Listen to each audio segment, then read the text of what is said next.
नमस्कार अनमो भगवते वासुदेवाय द डीप डाइव को स्वागत आमे समस्ते जीवन रे केभी न केभी एही प्रश्नर सामना करिछु मो सहित एमिति काहींकी हेला भल लोकंक सह खराब हुए आउ आमे सीधा भगवान को प्रश्न करू एहा एको न्याय आउ अन्यायर प्रश्न किंतु जदि मु कहिबी जे हमर एही पूरा प्रश्न ही भूल आमर जणे श्रोतांक अनुरोधरे आज आमे गीतार पंचम अध्यायर 15 नंबर श्लोक उपरे एक गभीर आलोचना करिबा जहां हमरे एही धारणा को संपूर्ण भावे बदलाई देई पारे। आपण एकदम ठीक प्रसंग उठाइछंती। एही श्लोकटी माने एक वैप्लविक विचार एहा दाबी करे जे आमे जाहाकू ईश्वरंक इच्छा बा तांक न्याय बोली भाबू ताहा प्रकृतरे सेपरी नुहे कौन ना यह आम दायित्व को संपूर्ण भावे आम परे आनी दिए। चलंतु प्रथमे से शक्तिशाली श्लोकटी को सुनिबा। नादत्ते कस्यचित् पापम न चैव सुकृतम विभु अज्ञानेनावृतं ज्ञानम तेन मुह्यन्ति जन्तव। शुणिबाकू तो सरल लागुची किंतु एहार प्रथम धाड़ी टिके चकित कला भळे एहार सीधा सड़क अर्थ कण एमती लागुची लेमती कुहा जाउची भगवान आम पाप पुण्यर खातापत्र रखंती नहीं ए कथा टिके माने हजम हेउनी कारण आमको पिलाटी दिनरू शिखा जाइची जे से सबु देखुचंती। आपणଙ୍କ द्वंद्व स्वाभाविक देखंतु एहार शब्दार्थ हेउची सर्वव्यापी परमेश्वर माने विभु काहारी पापकू किंबा पुण्यकू ग्रहण करंती नहीं। नो आदत्तेर अर्थ हेला ग्रहण करंती नहीं। एठारे गुरुत्वपूर्ण शब्द हेउची विभु जाहार अर्थ सर्वव्यापी। एहाको एमिति बुझंतु ईश्वर आम जीवनर जणे माइक्रो मैनेजर नुहंती। माइक्रो मैनेजर हाँ जे प्रति मुहूर्तरे आम कर्मर हिसाब करुछंती बरं से सेही मंच परी जहा उपरे आम जीवनर नाटक चलीची। मंच सबु अभिनेतांकु समान सुजोग दिए किंतु किए भल अभिनय कला बा किए खराब सेथिरे मंचर किछि जाय आसे नाही। गोटे मिनिट जदि ईश्वर एक निर्लिप्त मंच परी तेबे आमे जो कहू भगवान दयामय करुणामय से सबर अर्थ गण जणे संपूर्ण निर्लिप्त सत्ता एका सांगरे दयालु किपरि होई परिबो ए दुईटी कथा परस्पर विरोधी लागुछि। बहुत बढ़िया प्रश्न और एहार उत्तर श्लोकर द्वितीय पंक्तिरे ही लुचि रहिछि। अज्ञानेन आवृतम ज्ञानम तेन मुह्यन्ति जन्तवः। हाँ अर्थात ज्ञान अज्ञान द्वारा आच्छादित होई रहिछि सेथिपाई जीवमाने मोहग्रस्त हुअन्ति। एइटी ही सबु रहस्य। ईश्वर पक्षपात करू नाहांती बरं आम निजर दृष्टि ही दोषयुक्त।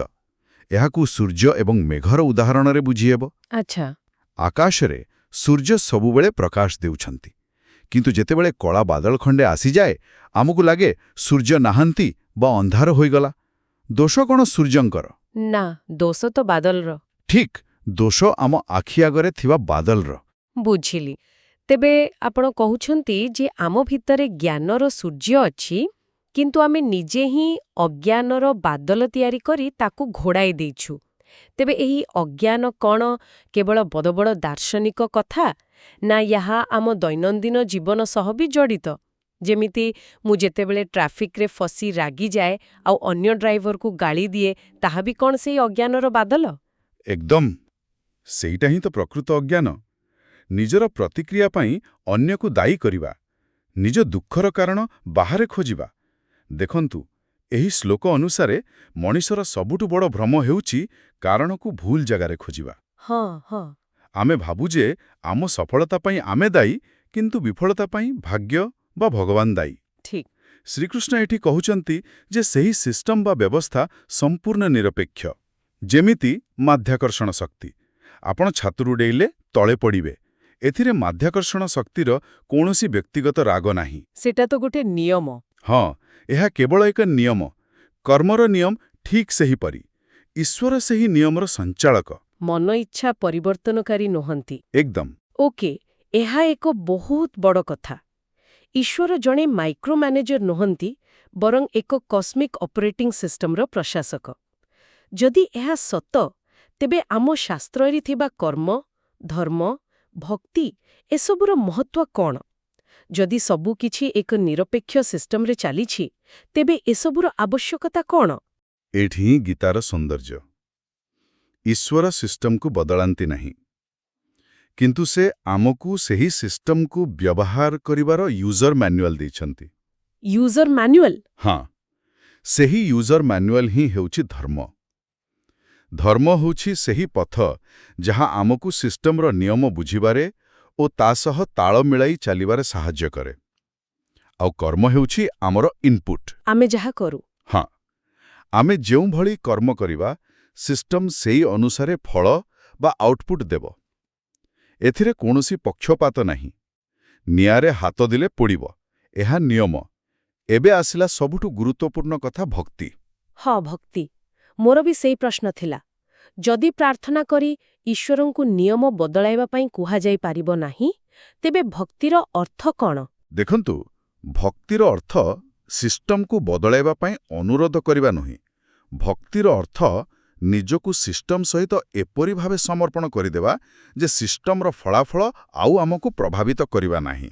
ଓହୋ, ମାନେ ଏହା ୟୁଜରକୁ ବଦଳାଇବାର ପ୍ରକ୍ରିୟା, ସଫ୍ଟୱେୟାରକୁ ନୁହେଁ। ଏକଦମ ଠିକ୍। ଯେତେବେଳେ ଭକ୍ତ କୁହେ, ହେ ପ୍ରଭୁ, ସବୁ ତୁମର ଇଚ୍ଛା, ସେ ପ୍ରକୃତରେ ନିଜର କର୍ତ୍ତା ଭାବକୁ ତ୍ୟାଗ କରିଦିଏ। ସେ ସେହି ଅଜ୍ଞାନର ବାଦଳକୁ ନିଜେ ହଟାଇ ଦିଏ। ଫଳରେ ସେ ସୁଖ ଦୁଃଖରେ ସ୍ଥିର ରହିପାରେ। ଏହି ବିଚାରକୁ ଶ୍ୱେତାଶ୍ୱେତର ଉପନିଷଦରେ ବହୁତ ସୁନ୍ଦର ଭାବେ କୁହାଯାଇଛି। କେମିତି? କଳ୍ପନା କରନ୍ତୁ, ଗୋଟିଏ ଗଛରେ ଦୁଇଟି ପକ୍ଷୀ ବସିଛନ୍ତି। ଗୋଟିଏ ପକ୍ଷୀ ମାନେ ଜୀବାତ୍ମା ଗଛର ମିଠା ପିତା ଫଳ ମାନେ କର୍ମଫଳ ଖାଇ କେତେବେଳେ ଖୁସି ହେଉଛି ତ କେତେବେଳେ ଦୁଃଖୀ। ହଁ, ଆମମାନଙ୍କ ଭଳି। ହଁ, କିନ୍ତୁ ଅନ୍ୟ ପକ୍ଷୀଟି ଯିଏ ପରମାତ୍ମା ଟିକେ ଉପରେ ବସି କେବଳ ଶାନ୍ତ ଭାବରେ ସବୁ ଦେଖୁଛି। ସେ କିଛି ଖାଉନାହିଁ, ସେ ସାକ୍ଷୀ ମାତ୍ର। ଭକ୍ତି ହେଉଛି ତଳ ପକ୍ଷୀର ଉପର ପକ୍ଷୀ ଆଡ଼କୁ ଯାତ୍ରା। ବାଃ, କେତେ ସୁନ୍ଦର ଉଦାହରଣ। ଏହା ଏକ ବଡ଼ ମାନସିକ ପରିବର୍ତ୍ତନ। ତେବେ ଯଦି ଆମେ କୁରୁକ୍ଷେତ୍ରକୁ ଫେରିବା, ଅର୍ଜୁନଙ୍କର ମୂଳ ସମସ୍ୟା ତ ଏଇଆ ଥିଲା। ସେ ଭାବୁଥିଲେ, ମୁଁ ମୋ ଗୁରୁ ଓ ପିତାମହଙ୍କୁ ମାରି ପାପୀ ହେବି। ସେ ନିଜକୁ କର୍ତ୍ତା ଭାବୁଥିଲେ। ଏକଦମ ଠିକ୍। ଅର୍ଜୁନଙ୍କର ମୋହର କାରଣ ଥିଲା ସେହି କର୍ତ୍ତା ଭାବ। ସେ ଭାବୁଥିଲେ ଯେ ସେ ହିଁ ସବୁ କରୁଛନ୍ତି ଏବଂ ତାର ପାପ ପୁଣ୍ୟର ଫଳ ଈଶ୍ୱର ତାଙ୍କୁ ଦେବେ। ଆଜ୍ଞା। ଭଗବାନ କୃଷ୍ଣ ଏହି ଶ୍ଲୋକ ମାଧ୍ୟମରେ ତାଙ୍କର ସେହି ଭ୍ରମକୁ ଦୂର କରୁଛନ୍ତି। ସେ କହୁଛନ୍ତି, ଅର୍ଜୁନ, ମୁଁ ଏହି ପାପ ପୁଣ୍ୟର ଖେଳରେ ଲିପ୍ତ ନୁହେଁ। ତୁମେ ତୁମର କ୍ଷତ୍ରିୟ ଧର୍ମ ପାଳନ କର, ଯାହା ଏହି ବୃହତ୍ତର କସ୍ମିକ୍ ସିଷ୍ଟମର ଏକ ଅଂଶ। ଫଳାଫଳ ସିଷ୍ଟମ ଅନୁସାରେ ହେବ। ତୁମେ ନିଜକୁ କର୍ତ୍ତା ଭାବି ଦୁଃଖୀ ହୁଅ ନାହିଁ। ଏହା ଶୁଣିବା ପରେ ହିଁ ଅର୍ଜୁନଙ୍କ ପାଇଁ ଆଗକୁ ବଢ଼ିବାର ରାସ୍ତା ଖୋଲିଥିଲା। ଠିକ୍ ଅଛି, ଏହି ଦର୍ଶନ ବୁଝି ହେଉଛି। କିନ୍ତୁ ଆଜିର ଦୁନିଆରେ ଜଣେ ସାଧାରଣ ଛାତ୍ର ବା ଜଣେ ଚାକିରି କରୁଥିବା ବ୍ୟକ୍ତି ପାଇଁ ଏହାର ବ୍ୟବହାରିକ ପ୍ରୟୋଗ କ'ଣ ହୋଇପାରେ? ଯେତେବେଳେ ଆମେ ଚାପରେ ଥାଉ, ସେତେବେଳେ ଏତେ ବଡ଼ ଦର୍ଶନ ମନେ ରଖିବା କଷ୍ଟକର। ନିଶ୍ଚୟ। ଏହାକୁ ଦୁଇଟି ସରଳ ଉଦାହରଣରେ ମନେ ରଖାଯାଇପାରେ। ପ୍ରଥମଟି ହେଉଛି ଦର୍ପଣର ଉଦାହରଣ। ଦର୍ପଣ? ହଁ, ଦର୍ପଣ ଆଗରେ ଆପଣ ହସିଲେ ସେ ହସେ, କାନ୍ଦିଲେ ସେ କାନ୍ଦେ। କିନ୍ତୁ ଆପଣଙ୍କ ହସ କାନ୍ଦରେ ଦର୍ପଣର କୌଣସି ଭାଗ ନଥାଏ। ସେ ସମ୍ପୂର୍ଣ୍ଣ ନିର୍ଲିପ୍ତ। ଈଶ୍ୱର ସେହି ଦର୍ପଣ ପରି। ବୁଝିଲି। ଆଉ ଦ୍ୱିତୀୟଟି? ଦ୍ୱିତୀୟଟି ହେଉଛି ନ୍ୟାୟାଧୀଶଙ୍କ ଉଦାହରଣ। ଜଣେ ଭଲ ନ୍ୟାୟାଧୀଶ ଆଇନ ଅନୁସାରେ ଫଇସଲା ଦିଅନ୍ତି। ତାଙ୍କର ଅପରାଧୀ ସହ କୌଣସି ବ୍ୟକ୍ତିଗତ ଶତ୍ରୁତା ନଥାଏ। ସେ କେବଳ ନିରପେକ୍ଷ ଭାବେ ବ୍ୟବସ୍ଥାକୁ ଲାଗୁ କରାନ୍ତି। ଈଶ୍ୱର ସେହିପରି କର୍ମର ନିରପେକ୍ଷ ବ୍ୟବସ୍ଥାକୁ ଲାଗୁ କରାନ୍ତି। ଏହି ଉଦାହରଣଗୁଡ଼ିକ କଥାଟିକୁ ବହୁତ ସ୍ପଷ୍ଟ କରିଦେଲା। ତେବେ ଜଣେ ବିଦ୍ୟାର୍ଥୀ ଯିଏ ପରୀକ୍ଷା ପାଇଁ ଚିନ୍ତିତ, ତା ପାଇଁ ଏଥିରୁ କ'ଣ ଶିକ୍ଷା ମିଳିବ?